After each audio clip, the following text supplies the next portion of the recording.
LIM College offers a ton of different clubs where students can sign up to not only enhance extracurricular skills, but just to overall make different connections with the student body. By joining student groups, students can get the chance to not only meet new people, you get to connect with different professors that lead the clubs, and they are exposed to real-world opportunities. I am currently part of the NRFSA club, the Cosmetics Club, and I also helped start the blog club with my roommate.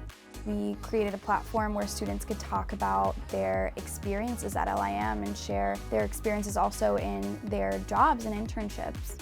When you are part of a club at LIM, not only are you having fun and taking part in student life, you're actually networking. It's a great place to get to know people. A lot of clubs love to have industry professionals come and visit and talk about what they do in their everyday lives and in their jobs. So it goes hand in hand. You network and you have fun and you have school spirit all in one.